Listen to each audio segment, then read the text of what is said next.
नमस्कार दोस्तों, आप सभी का स्वागत है आपके अपने ही चैनल बेस्ट एजुकेशन पर। दोस्तों आज की वीडियो में डिस्कस करेंगे हम चाइल्ड डेवलपमेंट बाल मनोविज्ञान का मॉक टेस्ट नंबर 7। ठीक है दोस्तों, आज की जो क्लास है ये दोस्तों हमारी 7वीं क्लास है।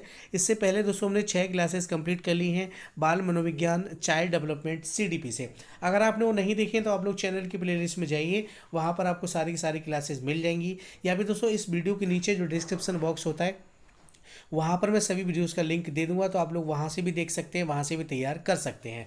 बहुत ही इंपॉर्टेंट और सेलेक्टेड क्वेश्चंस के साथ है। प्रत्येक क्वेश्चन को अच्छे से डिफाइन किया गया है, प्रत्येक कॉन्सेप्ट को अच्छे से क्लियर किया गया है। सभी चैप्टर से क्वेश्चन देखने के लिए मिलेंगे, तो आप लोग अच्छे से लगाइए और अपनी तैयारी को बेहतर से बेहतर जरूर बनाइएगा। उत्तर प्रदेश टेट जो है आपका, यूपी टेट जो है 2026 में आपके 30 क्वेश्चन दोस्तों आपके CDP से पूछे जाते हैं। प्रत्येक टेट में पहले से ही 30 क्वेश्चन दोस्तों आपके CDP से पूछे जाते हैं। तो 30 के 30 क्वेश्चन हम यहाँ से तैयार करेंगे। 30 क्वेश्चन की तैयारी कर रहे हैं, तो बहुत ही ज़बरदस्त क्लासेस हैं, तो आप लोग जरूर लगाइए। और आज की जो क्लास रहेगी ये भी दोस्तों हमारी बहुत ही इंपॉर्टेंट और सेलेक्टेड क्लास रहेगी। टॉप 30 क्वेश्चंस को डिस्कस करेंगे।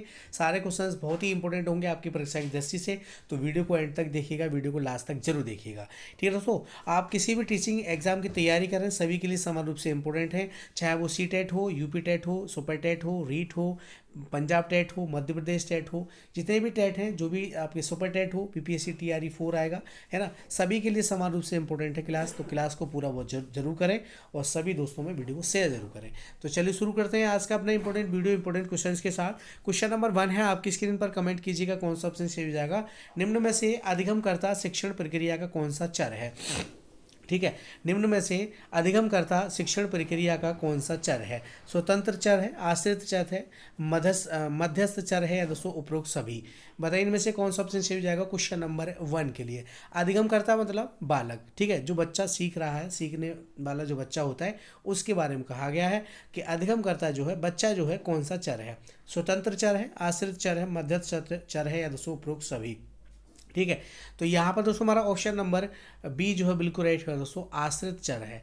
क्योंकि बच्चा जो है शिक्षक के ऊपर और दोस्तों आपकी जो विषय वस्तु होती है, ठीक है, पाठ्यक्रम जो होता है उस पर क्या होता है, आश्रित होता है। तो ये बच्चा जो है दोस्तों आपका आश्रित चर है। ठीक है, स्वतंत्र चर दोस्तों आपका अध्यापक होता है। अध्यापक जो होता है वो स्वतंत्र चर होता है, इस चीज़ को आप लोग याद रखिएगा। ठीक है, अध्यापक स्वतंत्र चर, और मध्यस्थ चर जो है, मध्यस्थ चर जो होता है ये दोस्तों आपका पाठ्य क्रम होता है। तो यहाँ पर हमारा ऑप्शन नंबर बी बिल्कुल राइट रहेगा क्वेश्चन नंबर 1 के लिए। सभी क्वेश्चंस बहुत ही इंपॉर्टेंट है, सेलेक्टेड क्वेश्चंस लेकर के आया हूँ। 30 के 30 क्वेश्चंस आपके बहुत ही धमाकेदार हैं, तो आप लोग अच्छे से देखिए और क्लास को एंड तक देखिएगा, प्रत्येक क्वेश्चन को जरूर लगाइएगा। ठीक है दोस्तों, और प्रयास अगर अच्छे लगे तो वीडियो को लाइक और शेयर जरूर करना। चैनल पर नए हैं तो चैनल को सब्सक्राइब कर लीजिए, साथ में बेल आइकन प्रेस कर लीजिए, जिससे कि सभी वीडियोज़ का नोटिफिकेशन आपको सबसे पहले मिले। ठीक है, यहाँ पर हम CDP की तैयारी कर रहे हैं यूपी टेट के लिए, यूपी टेट 2026 के लिए।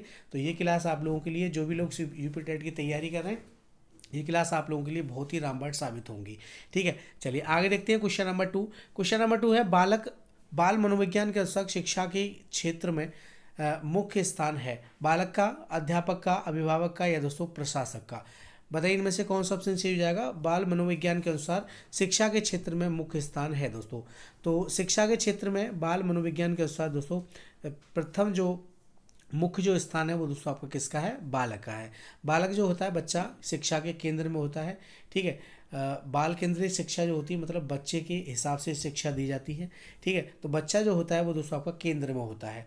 तो यहाँ पर हमारा ऑप्शन नंबर ए बिल्कुल राइट रहेगा क्वेश्चन नंबर 2 के लिए। चलिए नेक्स्ट क्वेश्चन देखते हैं, क्वेश्चन नंबर 3।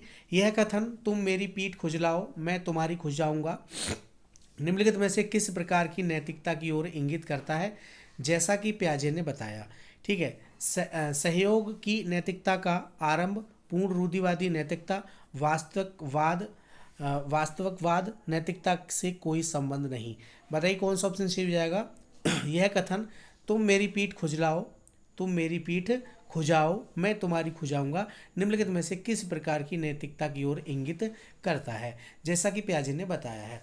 तो यहाँ पर दोस्तों हमारा ऑप्शन नंबर 1 जो है ए जो है बिल्कुल राइट है दोस्तों, सहयोग की नैतिकता का आरंभ। ठीक है, इसमें सहयोग की नैतिकता दिखाई दे रही है, तो ऑप्शन नंबर 1 जो है बिल्कुल ऑप्शन नंबर ए हमारा बिल्कुल राइट है क्वेश्चन नंबर 3 के लिए। एक से एक टॉप क्वेश्चन देखने के लिए मिलेगा CDP से, बहुत ही ज़बरदस्त तरीके से करेंगे, तो आप लोग एंड तक बने रहिए। क्वेश्चन नंबर 4 है निम्नलिखित में से कौन सा आयु समूह परवर्ती बाल्यावस्था श्रेणी के अंतर्गत आता है। परवर्ती, ठीक है, 18 से 24 वर्ष, जन्म से 6 वर्ष, 6 से 11 या 11 से 18 वर्ष। बताइए इनमें से कौन सा ऑप्शन सही हो जाएगा क्वेश्चन नंबर 4 के लिए। निम्नलिखित में से कौन सा आयु समूह परवर्ती बाल्यावस्था श्रेणी के अंतर्गत आता है। तो दोस्तों ये हो जाएगा आपका 6 से 11 वर्ष। ठीक है, 6 से 11 वर्ष जो है ये दोस्तों आपका परवर्ती बाल्यावस्था के अंतर्गत आता है। तो ऑप्शन नंबर सी हमारा बिल्कुल राइट होगा क्वेश्चन नंबर 4 के लिए। चलिए नेक्स्ट क्वेश्चन देखते हैं, क्वेश्चन नंबर 5। क्वेश्चन नंबर 5 है शैशवावस्था की विशेषता नहीं है। हमसे पूछा है शैशवावस्था की विशेषता नहीं है। शारीरिक विकास की तीव्रता, दूसरों पर निर्भरता, नैतिकता का होना, मानसिक विकास में तीव्रता। ठीक है, तो शारीरिक विकास की तीव्रता ये तो आपकी शैशवावस्था की विशेषता है दोस्तों। ठीक है, शैशवावस्था में बच्चे का शारीरिक विकास जो होता है वो तीव्र गति से होता है।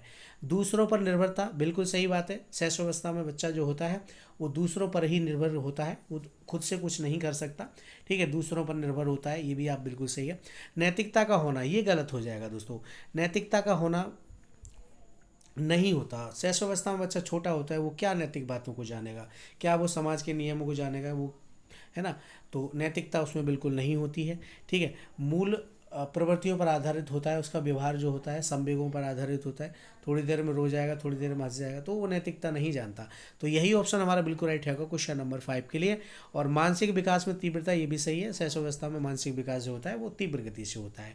तो ऑप्शन नंबर सी हमारा बिल्कुल राइट है क्वेश्चन नंबर 5 के लिए। चलिए नेक्स्ट क्वेश्चन देखते हैं, क्वेश्चन नंबर 6। जेंडर क्या है? एक आर्थिक अवधारणा है, एक जैविक निर्धारक है, एक मनोवैज्ञानिक सत्ता है, या दोस्तों एक सामाजिक संरचना है। जेंडर क्या है? तो दोस्तों जेंडर जो है ये दोस्तों क्या है? एक सामाजिक संरचना है। ठीक है, तो यहाँ पर हमारा ऑप्शन नंबर डी बिल्कुल राइट है क्वेश्चन नंबर 6 के लिए। चलिए नेक्स्ट क्वेश्चन देखते हैं, क्वेश्चन नंबर 7। निम्नलिखित में कौन प्राथमिक समाजीकरण माध्यम है? प्राथमिक समाजीकरण का माध्यम है मीडिया, परिवार, विद्यालय या सरकार। ठीक है, तो यहाँ पर प्राथमिक पूछा, सबसे पहला जो समाजीकरण का जो माध्यम है वो दोस्तों हमारा परिवार होता है, परिवेश होता है, परिवार होता है, फैमिली होता है। क्योंकि बच्चा जो है जो भी चीज़ें सीखता है वो सब परिवार से ही सीखता है शुरू में। ठीक है, और प्रथम पाठशाला भी कहा गया है परिवार के लिए, और प्रथम गुरु माँ के लिए कहा गया है। ठीक है, तो प्राथमिक समाजीकरण का माध्यम क्या है? परिवार है। ऑप्शन नंबर बी हमारा बिल्कुल करेक्ट हो जाएगा। चलिए नेक्स्ट क्वेश्चन देखते हैं, क्वेश्चन नंबर 8।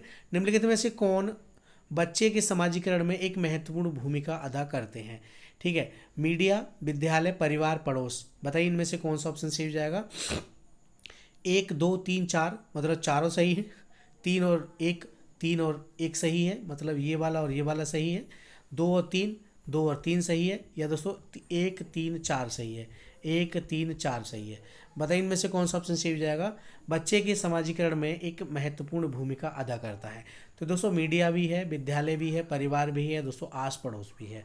तो बच्चे का जो सामाजिक विकास है वो इन चीज़ों से होता है, मीडिया से भी होता है, विद्यालय से भी, परिवार से भी और आस पड़ोस से भी। ठीक है, तो समाजीकरण में जो मुख्य भूमिका निभाते हैं बच्चे के, वो चारों निभाते हैं। तो ऑप्शन नंबर 1 बिल्कुल राइट रहेगा, क्योंकि इसमें 1, 2, 3, 4 सभी दे रखे हैं। तो ऑप्शन नंबर ए हमारा बिल्कुल करेक्ट हो जाएगा। चलिए नेक्स्ट क्वेश्चन देखते हैं, क्वेश्चन नंबर 9। क्वेश्चन नंबर 9 है चालक विकास की दर में व्यक्तिगत विविधताएं होती हैं, फिर भी चालक विकास का क्रम खाली जगह से खाली जगह तक है दोस्तों। ठीक है, तो खाली जगह में क्या आएगा? बताइए इनमें से कौन सा ऑप्शन सही हो जाएगा क्वेश्चन नंबर 9 के लिए। तो इसमें दोस्तों हमारा ऑप्शन नंबर डी बिल्कुल राइट है दोस्तों।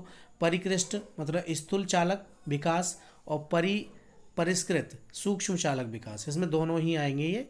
ठीक है, तो ऑप्शन नंबर डी हमारा बिल्कुल राइट है क्वेश्चन नंबर 9 के लिए। चलिए नेक्स्ट क्वेश्चन देखते हैं, क्वेश्चन नंबर 10। पियाजे के अनुसार संज्ञानात्मक विकास की तृतीय अवस्था निम्न में से कौन सी है? संज्ञानात्मक विकास की तृतीय अवस्था कौन सी है? ठीक है दोस्तों, सबसे पहली है दोस्तों आपकी संवेदी गामक अवस्था। सबसे पहली संवेदी गामक अवस्था है, इसकी जो आयु सीमा है वो दोस्तों कितनी है? 0 से 2 वर्ष है। ठीक है, उसके बाद आती है दोस्तों आपकी पूर्व संक्रियात्मक अवस्था। ठीक है, पूर्व संक्रियात्मक अवस्था, इसकी जो आयु सीमा है वो दोस्तों आपकी 2 से 7 वर्ष है। ठीक है दोस्तों, और उसके बाद तृतीय आती है मूर्त संक्रियात्मक अवस्था, इसकी दोस्तों 7 से 11 है। ठीक है, फिर आती है चौथी औपचारिक संक्रियात्मक अवस्था, इसकी दोस्तों 11 से 18 वर्ष है। ठीक है, तो तीसरी अवस्था कौन सी हो गई? तो तीसरी अवस्था दोस्तों आपकी मूर्त संक्रियात्मक अवस्था होगी। ऑप्शन नंबर सी हमारा बिल्कुल राइट है क्वेश्चन नंबर 10 के लिए। चलिए आगे देखते हैं क्वेश्चन नंबर 11। क्वेश्चन नंबर 11 है, मनोविज्ञान के आधार पर व्यक्तित्व को किसने बांटा है। ठीक है, मनोविज्ञान के आधार पर व्यक्तित्व को किसने बांटा। स्पेंजर ने, कैनन ने, जुंग ने या दोस्तों क्रिस्मन ने। बताइए यहाँ पर कौन सा ऑप्शन सही हो जाएगा क्वेश्चन नंबर 11 के लिए। तो यहाँ पर दोस्तों हमारा ऑप्शन नंबर सी बिल्कुल राइट है दोस्तों। मनोविज्ञान के आधार पर जो व्यक्तित्व को बांटा है वो दोस्तों आपको जुंग ने बांटा है। ऑप्शन सी आपका बिल्कुल राइट है क्वेश्चन नंबर 11 के लिए। क्लास को लाइक और शेयर कर दीजिए, क्लास को जरूर पहुंचाइएगा सभी दोस्तों के साथ। निम्नलिखित में से कौन सा कथन सही नहीं है, हमसे पूछा है कौन सा कथन सही नहीं है। वंशानुक्रम माता पिता से संतान में गुणों का संचरण है। विकास प्राणी और उसके पर्यावरण की अंतर्क्रिया का परिणाम है। वंशानुक्रम व्यक्ति की जन्मजात विशेषताओं का शोधन है। या माता पिता की शारीरिक और मानसिक विशेषताओं का संतानों में संचरित होना वंशानुक्रम है। बताइए इनमें से कौन सा ऑप्शन सही जाएगा, कौन सा सही नहीं है। तो यहाँ पर दोस्तों हमारा ऑप्शन नंबर सी जो है बिल्कुल राइट है दोस्तों, ये आपका सही नहीं है। वंशानुक्रम व्यक्ति की जन्मजात विशेषताओं का शोधन नहीं है दोस्तों। ठीक है दोस्तों, वंशानुगत ये जो कथन है ये गलत है। ठीक है, क्योंकि वंशानुक्रम व्यक्ति की जन्मजात विशेषताओं का पूर्ण योग है, ना कि शोधन।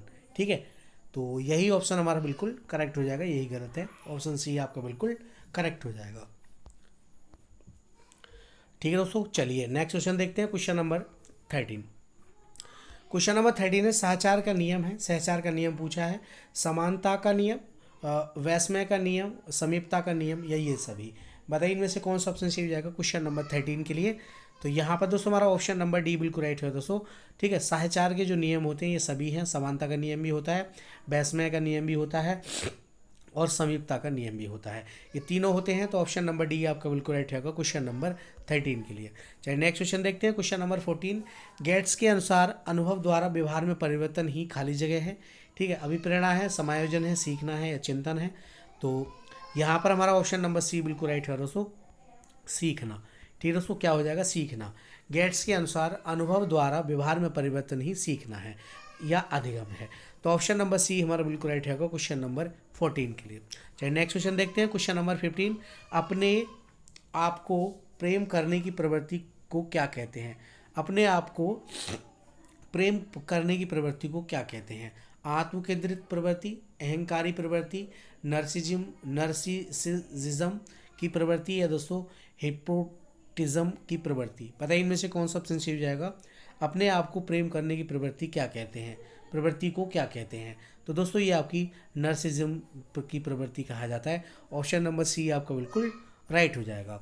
चलिए नेक्स्ट क्वेश्चन देखते हैं। क्वेश्चन नंबर 16, मनुष्य की बुद्धि आगे की पीढ़ी में संक्रमित होती है। खाली जगह का कार्य यह है जन्मजात योग्यता के विकास के लिए उपयुक्त परिस्थितियों का निर्माण करना है। तो खाली जगह में क्या आएगा, क्षेत्र आएगा, मौसम आएगा, वातावरण आएगा या जलवायु आएगा। ठीक है, तो यहाँ पर हमारा ऑप्शन नंबर सी बिल्कुल राइट है दोस्तों, इसमें वातावरण आएगा। मनुष्य की बुद्धि आगे की पीढ़ियों में संक्रमित होती है। वातावरण का कार्य इस जन्मजात योग्यता के विकास के लिए उपयुक्त परिस्थितियों का निर्माण करना है। ठीक है, वातावरण। तो ऑप्शन नंबर सी हमारा बिल्कुल राइट है क्वेश्चन नंबर 16 के लिए। दोस्तों कमेंट सेक्शन में कमेंट करके जरूर बताएं आपका स्कोर क्या रहा है, ईमानदारी से कमेंट जरूर कीजिएगा। ठीक है, और वीडियो को लाइक और शेयर कर दीजिए। चैनल पर नए हैं तो चैनल को भी सब्सक्राइब कर लीजिए। क्वेश्चन नंबर 17 है, पूरे आवृत्ति विवरण के प्रतिनिधित्व करने वाले मान को खाली जगह कहा जाता है। ठीक है, प्रमाणिक विचलन मान, केंद्रीयवर्ती प्रमाप का मान, सह संबंधीय प्रतिनिधि का मान या दोस्तों समूहज प्रतिशत प्रतिनिधि का मान। बताइए इनमें से कौन सा ऑप्शन सही हो जाएगा क्वेश्चन नंबर 17 के लिए। ये क्वेश्चंस दोस्तों आपके सभी पूछे गए हैं। ठीक है, बहुत ही थोड़ा सा टफ लग रहे होंगे आप लोगों के लिए, लेकिन ये क्वेश्चंस आपके पूछे गए हैं तो आगे भी पूछे जाएंगे। ठीक है, क्वेश्चन नंबर 17 के लिए बताइए, पूरे आवृत्ति विवरण के प्रतिनिधित्व करने वाले मान को खाली जगह कहा जाता है। तो दोस्तों क्या कहा जाता है, केंद्रवर्ती प्रमाप का मान। ठीक है, तो ऑप्शन नंबर बी हमारा बिल्कुल राइट रहेगा क्वेश्चन नंबर 17 के लिए। चलिए नेक्स्ट क्वेश्चन देखते हैं। क्वेश्चन नंबर 18, निम्नांकित में कौन सी विशेषता आंतरिक रूप से अभिप्रेरित बच्चों के लिए सही नहीं है? वे चुनौतीपूर्ण कार्य पसंद करते हैं, वे हमेशा सफल होते हैं, वे कार्य के समय आनंद अनुभव करते हैं, वे कठिन कार्यों में उच्च स्तर की ऊर्जा प्रदर्शित करते हैं। ठीक है, तो हमसे पूछा है निम्नांकित में कौन सी विशेषता आंतरिक रूप से अभिप्रेरित बच्चों के लिए सही नहीं है? तो दोस्तों ये हो जाएगी आपकी ऑप्शन नंबर बी, वे हमेशा सफल होते हैं। ठीक है ठीक है दोस्तों, तो यहाँ पर हमारा ऑप्शन नंबर बी बिल्कुल राइट होगा क्वेश्चन नंबर 18 के लिए। चलिए नेक्स्ट क्वेश्चन देखते हैं। क्वेश्चन नंबर 19, क्वेश्चन नंबर 19 है, बालक एक ऐसी पुस्तक है जिसका शिक्षक को अधोपांत अध्ययन करना चाहिए। उपरोक्त कथन किसके द्वारा दिया गया है? ठीक है, इंपॉर्टेंट क्वेश्चन है दोस्तों। बालक एक ऐसी पुस्तक है जिसका शिक्षक को अधोपांत अध्ययन करना चाहिए। उपरोक्त कथन किसके द्वारा दिया गया है? प्लेटो, अरिस्टो, रूसो या दोस्तों रॉस। ठीक है, तो ये जो कोटेशन है, ये जो आपकी दोस्तों परिभाषा है, ये जो आपका कथन है, ये दोस्तों आपका किसका है? रूसो का है। रूसो ने दिया है। रूसो ने कहा था बालक एक ऐसी पुस्तक है जिसका शिक्षक को अधोपांत अध्ययन करना चाहिए। तो ऑप्शन नंबर सी हमारा बिल्कुल राइट होगा क्वेश्चन नंबर 19 के लिए। चलिए नेक्स्ट क्वेश्चन देखते हैं। क्वेश्चन नंबर 20, बाल मनोविज्ञान के साथ शिक्षा के क्षेत्र में मुख्य स्थान है। तो ये बालक का है, ये क्वेश्चन आपका रिपीट हो गया है, तो ऑप्शन नंबर 1 हमारा बिल्कुल राइट हो जाएगा। चलिए नेक्स्ट क्वेश्चन देखते हैं। क्वेश्चन नंबर 21, क्वेश्चन नंबर 21 है, सामान्य से विशेष की तर्क की प्रक्रिया निम्नलिखित में से कौन सी पद्धति में है? ठीक है, आगमनात्मक विधि, निगमनात्मक या ए और बी दोनों, या इनमें से कोई नहीं। ठीक है, सामान्य से विशेष की तर्क की प्रक्रिया निम्नलिखित में से कौन सी पद्धति में है? तो दोस्तों ये आपकी निगमनात्मक है। ठीक है दोस्तों, निगमनात्मक। ठीक है दोस्तों, तो ऑप्शन नंबर बी हमारा बिल्कुल राइट होगा क्वेश्चन नंबर 21 के लिए। चलिए नेक्स्ट क्वेश्चन देखते हैं। क्वेश्चन नंबर 22, क्वेश्चन नंबर 22 है, बाल अवस्था की प्रमुख मनोवैज्ञानिक विशेषता क्या है? बाल अवस्था की प्रमुख मनोवैज्ञानिक विशेषता क्या है? परनिर्भरता, सामूहिकता की भावना, धार्मिकता या दोस्तों अनुकरणात्मक प्रवृत्ति का अभाव। ठीक है, तो यहाँ पर हमारा ऑप्शन नंबर बी बिल्कुल राइट है दोस्तों, सामूहिकता की भावना। ठीक है, बाल अवस्था की प्रमुख मनोवैज्ञानिक विशेषता क्या है? सामूहिकता की भावना। तो बच्चे में समूह में रहने की भावना होती है, बच्चे समूह में जुड़ जाते हैं। ठीक है, सामूहिक रूप से। तो ऑप्शन नंबर बी हमारा बिल्कुल राइट रहेगा क्वेश्चन नंबर 22 के लिए। चलिए नेक्स्ट क्वेश्चन देखते हैं। क्वेश्चन नंबर 23, किशोर अवस्था में संवेगों की तीव्रता किस प्रकार प्रकट होती है? किशोर अवस्था में संवेगों की तीव्रता किस प्रकार प्रकट होती है? प्रतिकूल पारिवारिक संबंध, व्यवसाय की समस्या, नई परिस्थितियों के साथ समायोजन या उपरोक्त सभी। तो ये उपरोक्त सभी हो जाएगा। ठीक है, प्रतिकूल पारिवारिक संबंध, व्यवसाय की समस्या और नई परिस्थितियों के साथ समायोजन। तो ऑप्शन नंबर डी हमारा बिल्कुल राइट होगा क्वेश्चन नंबर 23 के लिए। चलिए नेक्स्ट क्वेश्चन देखते हैं। क्वेश्चन नंबर 24, 140 से अधिक बुद्धि लब्धि IQ वाले बच्चों को किस श्रेणी में रखेंगे? 140, तो दोस्तों ये आपके प्रतिभाशाली बच्चों में रखा जाएगा। ऑप्शन नंबर डी आपको बिल्कुल राइट हो जाएगा। चलिए नेक्स्ट क्वेश्चन देखते हैं। क्वेश्चन नंबर 25, सृजनशीलता मौलिक परिणामों को अभिव्यक्त करने की मानसिक क्रिया है। उपरोक्त कथन किसके द्वारा दिया गया है? सृजनशीलता। ठीक है, सृजनशीलता मौलिक परिणामों को अभिव्यक्त करने की मानसिक क्रिया है। उपरोक्त कथन जो है किसके द्वारा दिया गया है? तो दोस्तों ये आपका क्रो एंड क्रो का है। ऑप्शन नंबर ए आपका बिल्कुल राइट हो जाएगा। चलिए नेक्स्ट क्वेश्चन देखते हैं। क्वेश्चन नंबर 26, क्रिया और भूल सिद्धांत के प्रतिपादक हैं। क्रिया और भूल, प्रयास एवं भूल के, प्रयास और भूल सिद्धांत के प्रतिपादक कौन है? तो दोस्तों ये आपके थॉर्नडाइक हो जाएंगे। थॉर्नडाइक अमेरिकी मनोवैज्ञानिक थे। ठीक है, तो ऑप्शन नंबर ए बिल्कुल राइट हो जाएगा क्वेश्चन नंबर 26 के लिए। प्रयास और भूल, जिसको त्रुटि का सिद्धांत भी कहा जाता है, प्रयास और त्रुटि का सिद्धांत। तो ऑप्शन नंबर ए जो है बिल्कुल राइट रहेगा क्वेश्चन नंबर 26 के लिए। चलिए नेक्स्ट क्वेश्चन देखते हैं। क्वेश्चन नंबर 27, सीखने के पठार के निराकरण के लिए क्या नहीं करना चाहिए? ठीक है, सीखने वाले को प्रेरित और प्रोत्साहन करना चाहिए, सीखने की अच्छी विधि का प्रयोग करना चाहिए, उसे दंडित करना चाहिए या इसके कारणों का अध्ययन करना चाहिए। ठीक है, तो हमसे पूछा है क्या नहीं करना चाहिए? सीखने के पठार के निराकरण के लिए क्या नहीं करना चाहिए, तो दोस्तों उसे दंडित नहीं करना चाहिए। ठीक है, उसे दंडित नहीं करना चाहिए। तो ऑप्शन नंबर सी हमारा बिल्कुल राइट है क्वेश्चन नंबर 27 के लिए। बच्चे के लिए सीखने वाले को बच्चे को प्रेरित और प्रोत्साहित करना चाहिए, बिल्कुल सही है ना दोस्तों। सीखने की अच्छी विधि का प्रयोग करना चाहिए और इनके कारणों का भी अध्ययन करना चाहिए। ऑप्शन सी आपको बिल्कुल राइट हो जाएगा, क्योंकि उसे दंडित नहीं करना चाहिए। चलिए नेक्स्ट क्वेश्चन देखते हैं, क्वेश्चन नंबर 28।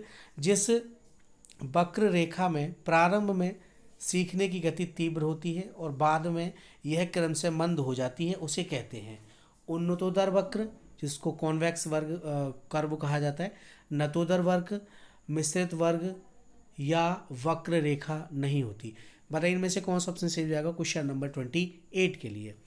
ठीक है, जिस वक्र रेखा में प्रारंभ में सीखने की गति, ठीक है, ये दोस्तों आपका क्या है, ये वक्र है इस प्रकार से। ठीक है दोस्तों, तो यहाँ से जो गति है ये तीव्र हो रही है। ठीक है, बाद में दोस्तों इसकी क्या हो रही है, मंद हो रही है। ठीक है, मंद हो जाती है। तो ये जो वक्र है क्या कहलाता है, तो दोस्तों ये जो वक्र है आपका उन्नतोदर वक्र कहलाता है। ठीक है, उन्नतोदर वर्ग। एक क्वेश्चन आपको पूछा जाएगा यहाँ से, ठीक है, कर्व से। तो ऑप्शन नंबर ए हमारा बिल्कुल राइट है क्वेश्चन नंबर 28 के लिए। चलिए नेक्स्ट क्वेश्चन देखते हैं, क्वेश्चन नंबर 29।